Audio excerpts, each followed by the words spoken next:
오늘 말씀은요, 생명의 풍성함, 행복의 열쇠라고 하는 제목으로요, 요한복음 10장 1절부터 11절까지 있는 말씀을 함께 살펴보도록 하겠습니다. 이번 주에는 조금 우울한 뉴스가 하나 있죠?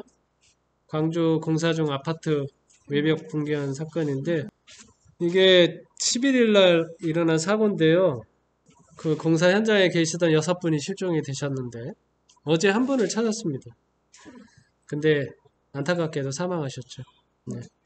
나머지 이제 5분 찾아야 되는데 그게 얼마나 좀 힘들고 어려운 일인지 모릅니다.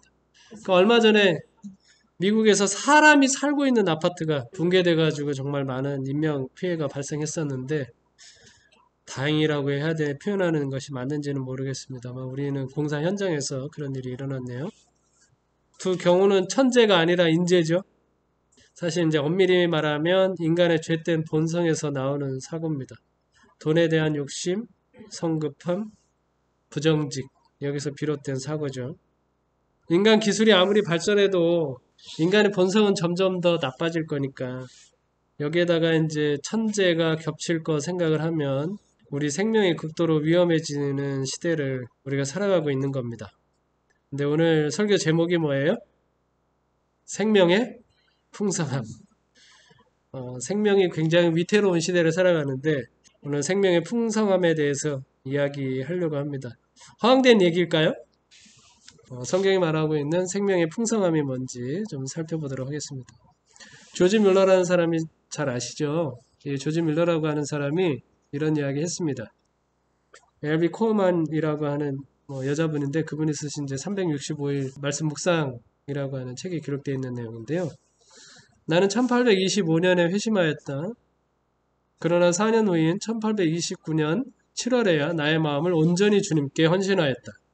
그때 비로소 나는 나의 돈과 탁월함, 지원, 권력, 그리고 세상적 쾌락을 향한 사랑이 사라졌음을 보게 되었다. 그분 안에서 나는 내게 필요한 모든 것을 발견하였고 하나님의 은혜로서 그분의 충만하심에 대한 나에는 오늘까지 남아있게 되었고 그것은 나로 하여금 오직 하나님에 대한 사물들에만 관심을 갖게 해 주었다. 조지 물러의 고백이 굉장히 은혜롭죠? 뭘 발견했대요? 내가 필요한 모든 것이 누구 안에 있다는 것? 네, 그분 안에 있다는 것. 그리고 뭘 이해했어요? 그분의 충만하심.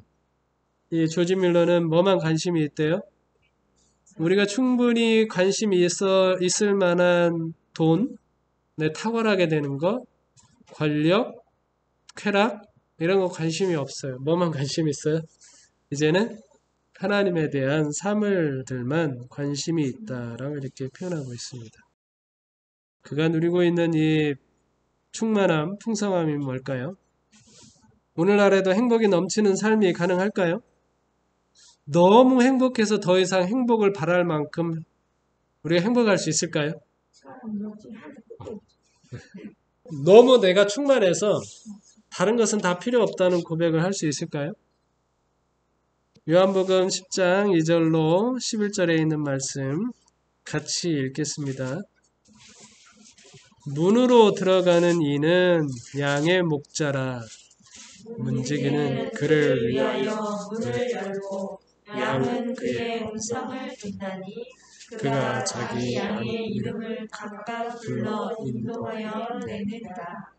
자기 양을 다 내어 놓은 후에 앞서가면 양들이 그의 음성을 아는 고로 따라오되 타인의 음성은 알지 못하는 고로 타인을 따르지 아니하고 도리어 도망하느니라.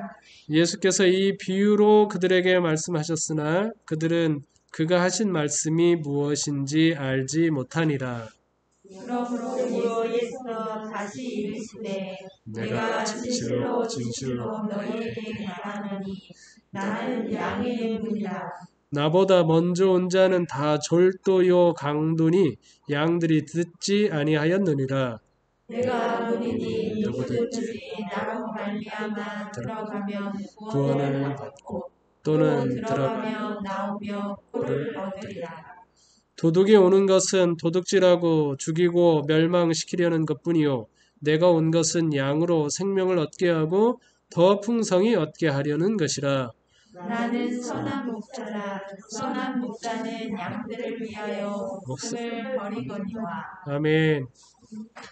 여기 10절에 보면 예수님께서 오신 목적을 뭐라고 설명하고 있는가 하면 내가 온 것은 양으로 생명을 얻게 하고 더 풍성히 얻게 하라는 것이라.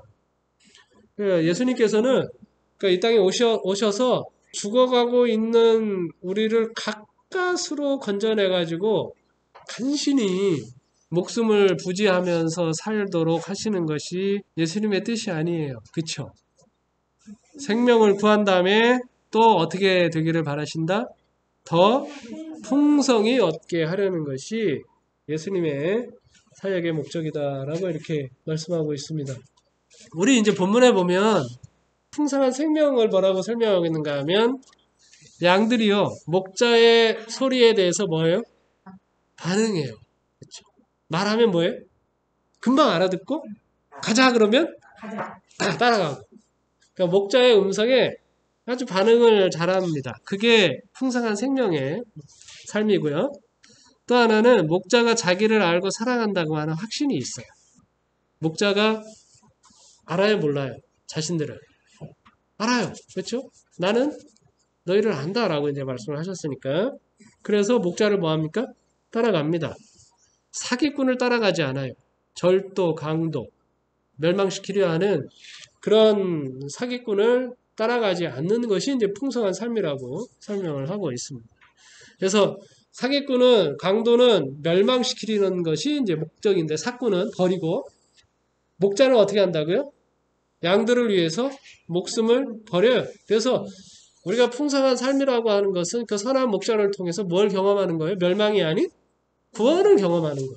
생명을 얻는 것이다 라고 설명을 하고 있고, 그 다음에 들어오고 나가면서 선한 목자는 뭘 준다고 그랬어요? 꼴을 준다고 했어요. 그러니까 풍성한 매일의 이제 공급을 받는다라고 이렇게 이야기하고 있습니다. 이게 이제 오늘 본문에서 이야기하고 있는 풍성한 생명이에요. 이게 행복이라고 설명을 하고 있습니다. 근데 이제 이 부분을 좀 더 이제 자세히 살펴보면 양과 목자가 하는 일이 있습니다. 우리는 이제 양이니까 양 쪽에 이제 좀 집중해 보면 좋을 것 같아요. 양은 뭘 하는가 하면 그 목자의 음성을 들어요. 그 목자의 음성을 알아서 낯선 자의 음성은 따라가지 않습니다. 그래서 이 양이 하는 것, 양이 고백하는 건 뭐냐면 난 뭘 안다? 누구의 음성을 안다? 그분 목자의 음성을 안다. 반면에 이제 목자는 뭐 하는가 하면 목자는 양 앞서가서 인도하고 보호하고 꼴을 먹이고 하는 이 모든 일, 생명을 얻게 하는 이 모든 일은 목자가 합니다. 그리고 목자가 하는 고백은 무엇인가 하면 내가 너의 이름을 안다. 이렇게 고백을 하고 있는 것이죠. 그래서 이쪽 양이 하는 일을 정리를 해보면 단순하게 정리할 수 있습니다. 양이 하는 모든 것은 어디에 달려 있어요? 목자의 음성에 달려 있어요. 목자의 음성을 듣고 목자의 음성에 반응하는 것. 이게 양에게 달려있는 모든 것입니다. 그래서 우리가 생명이 넘치는 삶, 행복이 넘치는 삶을 살기 위해서는 그 선한 목자의 음성을 신뢰하기로 결심을 해야 합니다. 우리가 이제 결심해야 하는 이유는 뭐냐면 이것이 우리에게서 자연스럽게 일어나는 현상이 아니니까. 우리는 목자의 음성보다 뭘 더 좋아할까요? 도둑, 사꾼의 음성을 더 자연스럽게 듣습니다. 우리가 자연스러워요. 이제 그림으로 보면 이렇게 돼 있죠.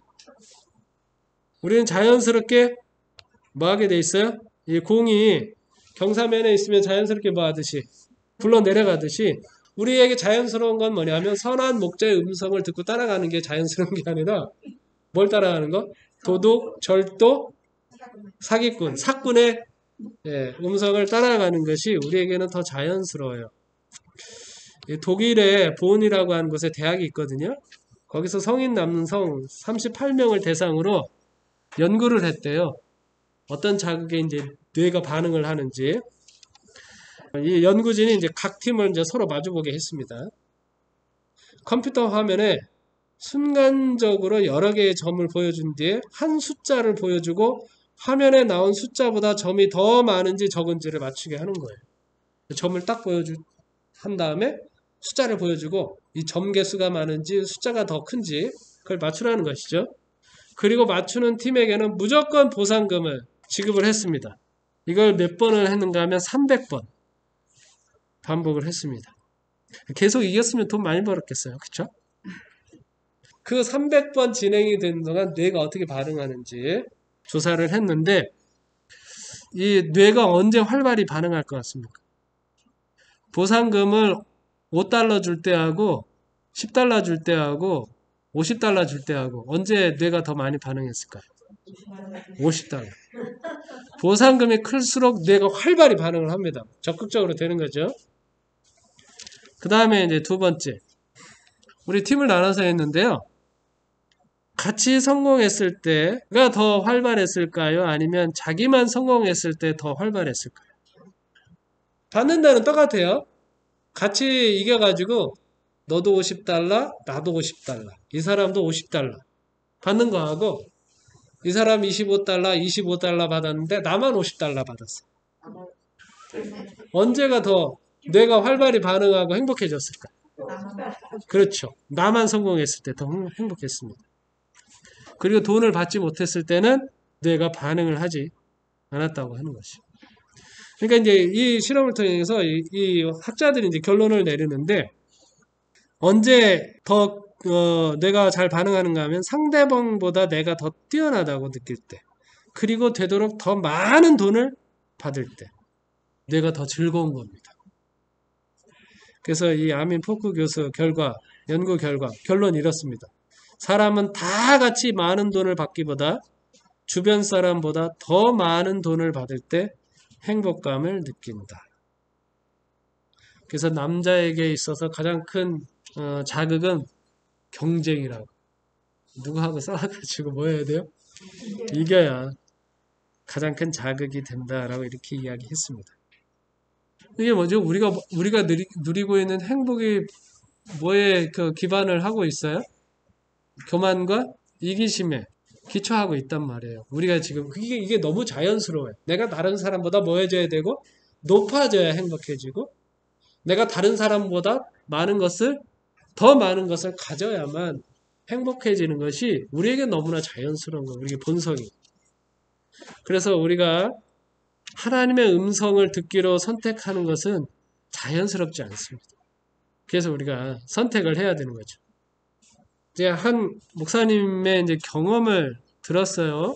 우리가 이제 하나님의 음성을 듣는 것이 얼마나 이제 중요한지 좀 말씀을 드리려고 하는데요. 한 목사님이 이제 설교하는 이야기를 들었는데, 그분이 이제 초년 시절에 이제 교회 차를 가지고 이제 운전을 하다가 갑자기 이제 우리 교인 중에 한 분이 차를 태워달라고 해가지고 태웠다는 거예요. 근데 이분만 타는 것이 아니라 그 옆에 한 분이 같이 탄 거예요. 모르는 분이. 이 목사님이 이제 반갑게 인사를 했죠. 교회 차에 모르는 사람이 타면 얼마나 반가워요. 그렇죠? 전도할 수도 있고 하니까 굉장히 반갑게 인사를 했는데 아무 반응을 하지 않더랍니다.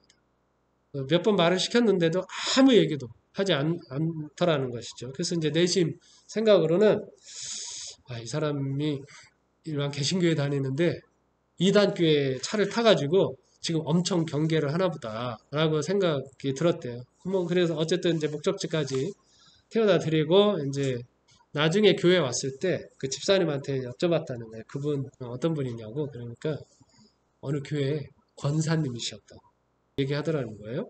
권사님 예상이 맞았죠.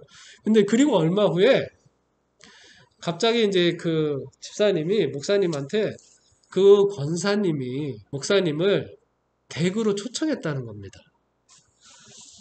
이게 뜬금없이 그때 차에 탈 때는 아무 인사도 안 하시던 분이 그때는 아무 반응도 안 하시던 분이 갑자기 자기를 초청하니까 너무 이상하잖아요.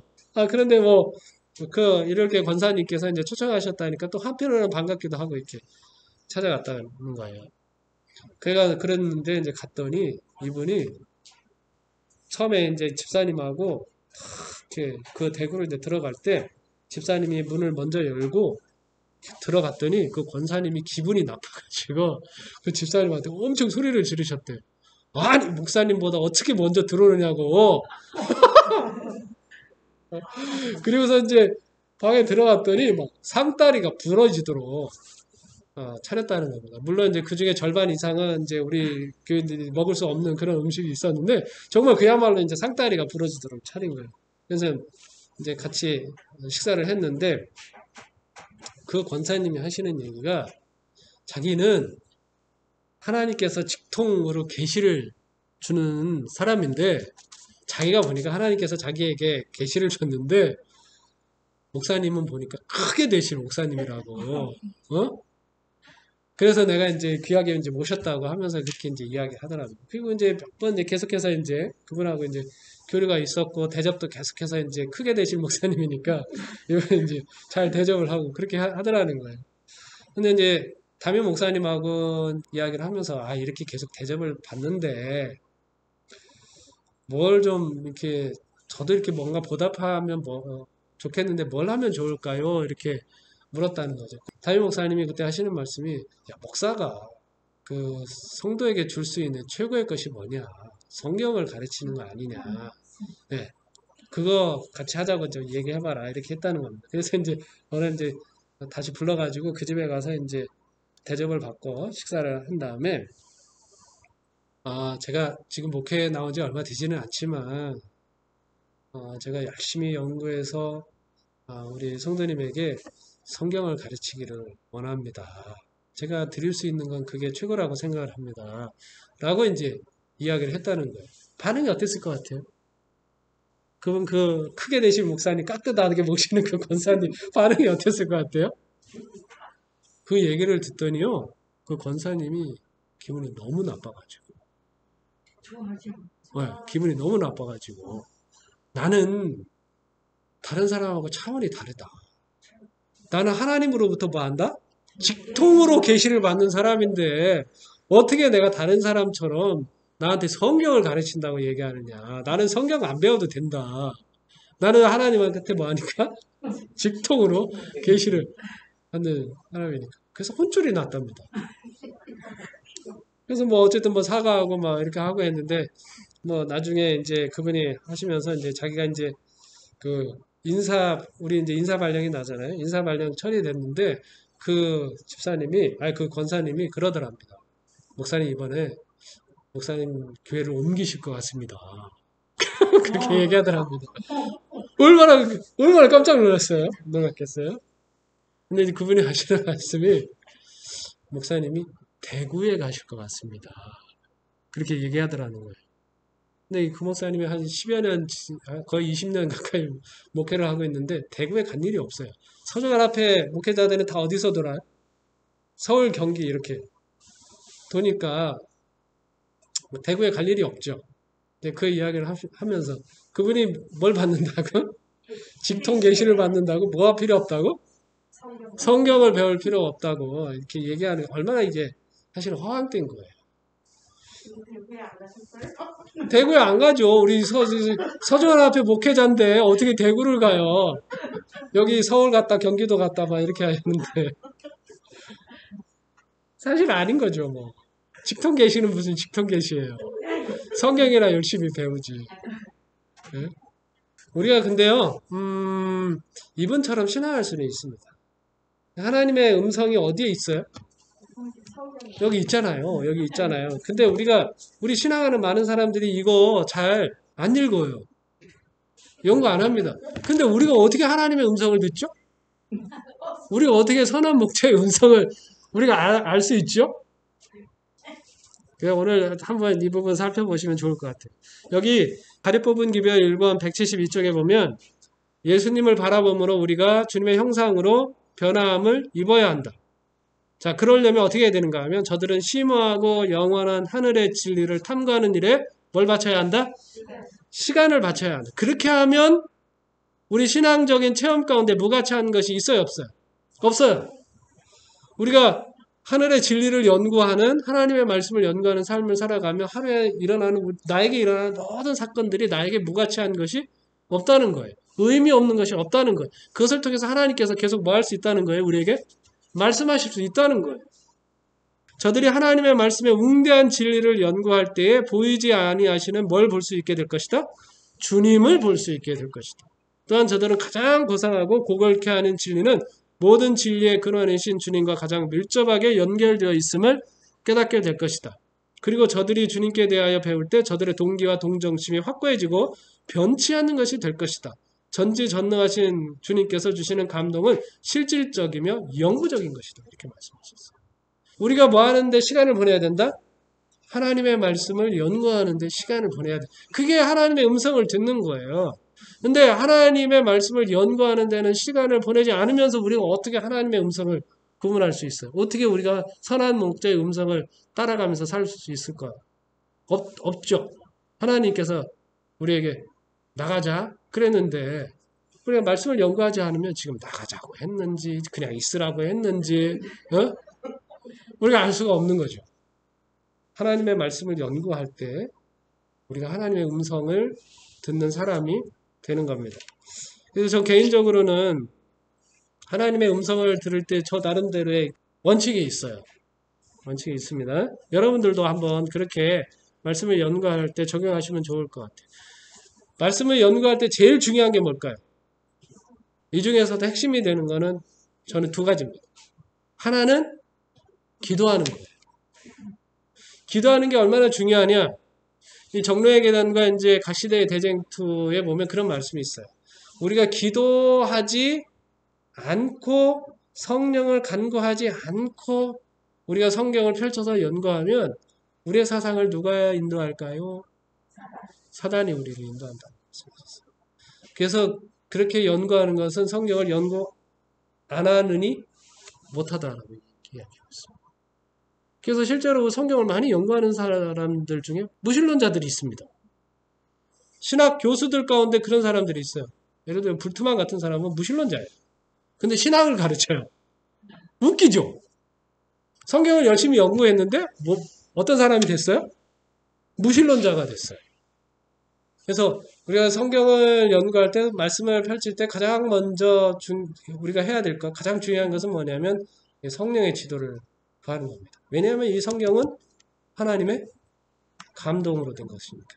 성령께서 기록한 것이기 때문에 성령께서 우리를 깨우치시도록 기도할 필요가 있습니다. 그 다음에 이제 본문을 읽어야 돼요.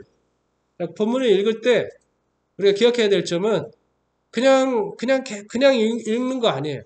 뭐가 떠오를 때까지 내가 이 말씀 가운데 묵상해야 될 주제가 떠오를 때까지 질문이 떠오를 때까지 그래서 이 말씀 왜 이렇게 이야기했지? 그러면 그 부분이 오늘 하나님께서 나에게 하시고 싶은 말씀이 있는 부분이에요. 그 다음에는 뭐 하라고요? 이 말씀을 가지고 어디로 가져가서 이해하라는 거예요? 십자가. 이게 저에게 있어서 매우 중요한 두 번째입니다. 두 개 기둥이에요. 모든 말씀을 우리가 그냥 십자가로 가져가지 않고 성경을 이해하다 보면 그냥 도덕 교과서처럼 이해하는 경우가 많아요. 거짓말하지 말라고 그러셨네. 오늘부터는 내가 거짓말하지 말고 살아야지. 그럼 누구 의지로 하려고 하는 거예요? 내 의지로 하려고 해요. 그러면 내 의지로 하려고 해가지고 그게 성공하잖아요? 그러면 뭐가 높아질까요? 자기 의가 높아져. 우리가 모든 말씀을 이해할 때 이것을 어디로 가져가야 되는가 하면 십자가로 가져가서 이해할 필요가 있습니다. 그러면 나의 삶의 동기가 뭐가 되는가 하면 하나님의 은혜가 동기가 돼서 살아갈 수 있는 거예요. 십자가로 가져가게.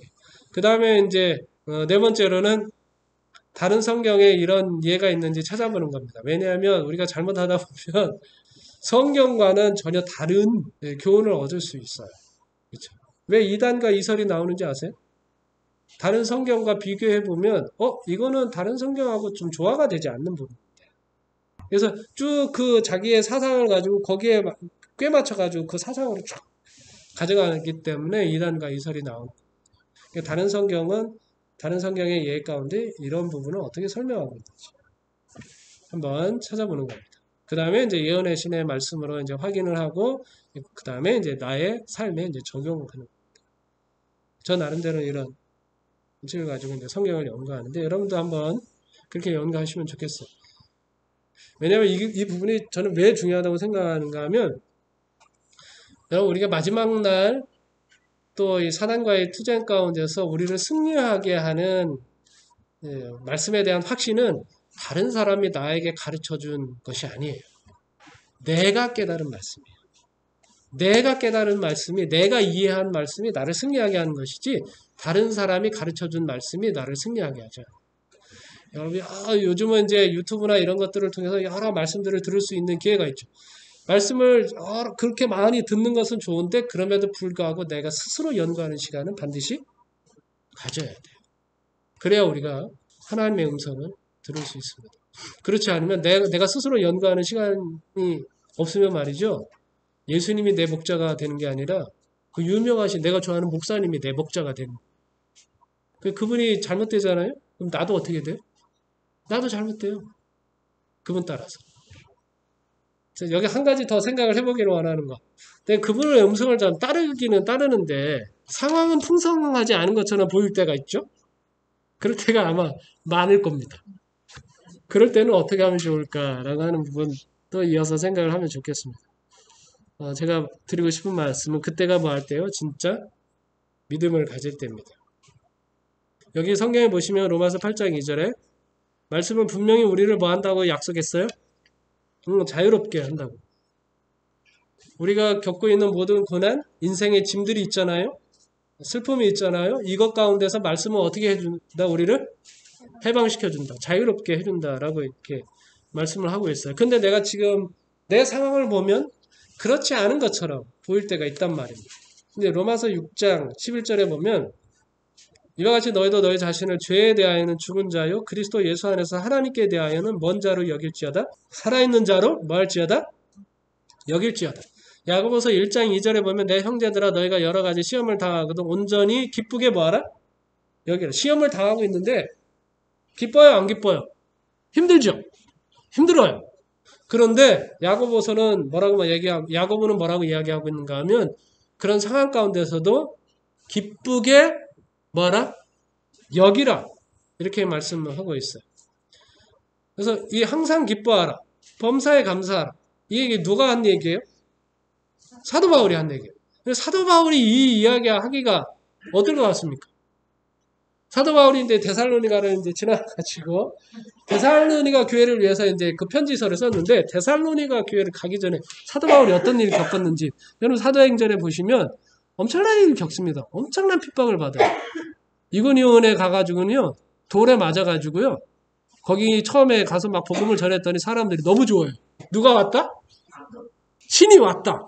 그래가지고 바나바 보고는 제우스라고 하고 바울 보고는 헤르메스라고 하면서 말 잘하니까 헤르메스라고 하면서 막 사람들이 다 예배를 드리러 왔거든요. 그래서 사도 바울과 바나바가 이제 뛰어들어가가지고 우리는 신이 아니다 해가지고 간신히 누르고 났더니 문제가 생겼네요. 유대인들이 와가지고는 이 바울과 바나바가 막 선동한다고 하면서 막 그 도시민들을 이제 선동을 해가지고는 그날로 뭐 합니까? 사도 바울을 잡아다가 돌로 치잖아요.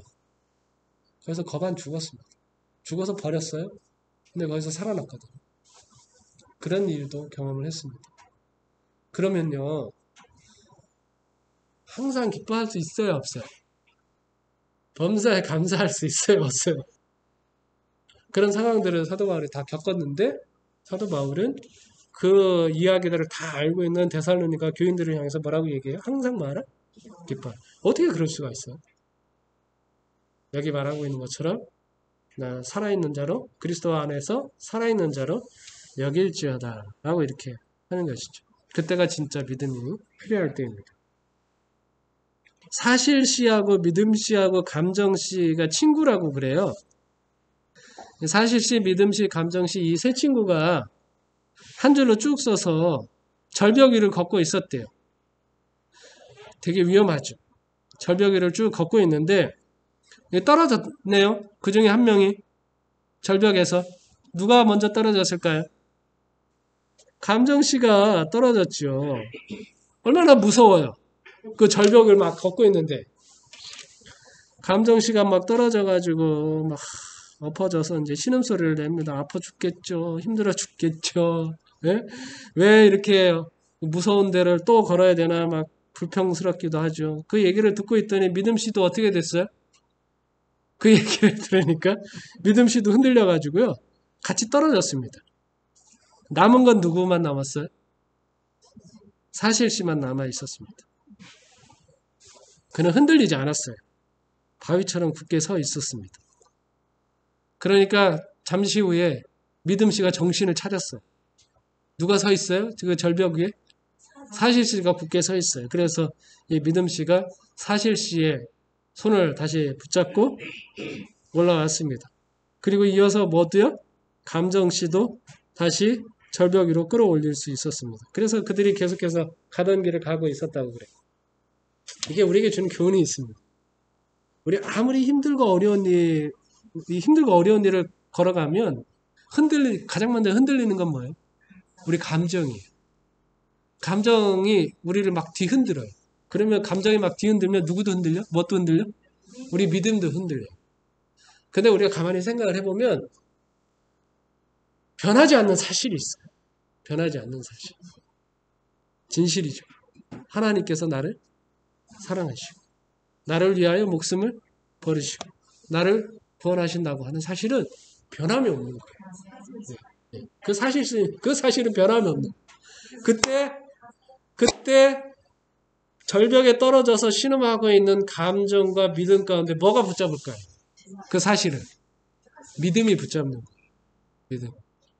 그래서 우리가 힘들고 어려운 현실 속에 있을 때 내가 하나님의 음성을 들으면서 사는데 여전히 내 삶이 풍성하지 않다고 느껴질 때 그때가 진짜 뭐 할 때인가 하면 우리가 믿음을 가질 때 그 믿음으로 뭘 붙잡을 때 하나님께서 우리에게 변함없이 사랑하시고 은혜로우시다고 하는 사실을 붙잡을 때라고 하는 겁니다. 그래서 잠언 3장 5절로 6절에 보면 너는 마음을 다하여 여호와를 신뢰하고 내 명철을 의지하지 말라. 너는 범사의 그를 인정하라. 그리하면 내 길을 지도하시리라 라고 말씀하셨습니다. 그래서 산 믿음을 활용하면 우리에게 이러한 은혜가 있다고 이야기하고 있습니다. 산 믿음을 활용함으로 그대들은 하나님의 뜻과 일치하지 않는 모든 것에서 자신을 구별하여 이 지상생애의 천국의 분위기를 이룰 수 있다. 이렇게 할 때 전진하는 매 발자국마다 밝은 햇빛이 비춰질 것이다. 원수가 흑암으로 영혼을 에워싸려고 노력할 때 믿음을 말하고 믿음을 노래하라. 그렇게 할 때 그들은 스스로 빛 가운데서 노래하고 말한 사실을 발견하게 될 것이다 라고 말씀하셨어요. 우리가 산 믿음을 활용하면 뭐 한다는 거예요? 천국의 분위기를 이룰 수 있다. 우리 전진하는 매 발자국마다 뭐 할 수 있다? 밝은 햇빛이 비춰질 것이다 라고 말씀하고 있다. 우리가 언뜻 보기에는 사도 바울의 길이 굉장히 어둡고 힘들고 가파르고 절망적인 것처럼 보이지만 사도 바울은 그 길을 어떻게 걸어갔어요? 아까 말하고 있는 것처럼 항상 기뻐하라, 쉬지 말고 기도하라, 범사에 감사하라. 예수님을 신뢰함이 우리의 유일한 탈출구입니다. 태초에 우리에게 풍성한 삶이 있었죠. 그때 목자의 음성을 들을 수 있었습니다. 근데 범죄하면서 우리는 우리 감각들을 믿기로 했어요. 보암직도 하고 먹음직도 하고 지혜롭게 할 만큼 탐스럽기도 하고 그거 따라가지고 뭐 한 거예요? 우리가 범죄한 것입니다. 그때 하나님께서 뭐 하셨는가 하면 즉시로 우리에게 개입을 하셨어요. 우리의 의지를 팔아버렸기 때문입니다. 감각을 따라서 사단을 믿음으로 우리가 노예의 상태가 됐죠. 그때 유일한 희망은 우리의 의지를 다시 하나님께 드리는 겁니다. 그래서 잠언 23장 26절에 보면 내 아들아 내 마음을 내게 주며 내 눈으로 내 길을 즐거워할지어다 말씀하고 있는 겁니다. 조지 밀러가 이렇게 이야기했습니다. 그분을 아는 것만으로는 행복해질 수 없다. 오직 그리스도만이 참되고 진정한 행복을 주신다. 나는 행복한 늙은이다. 참으로 그렇다. 나는 행복한 늙은이다.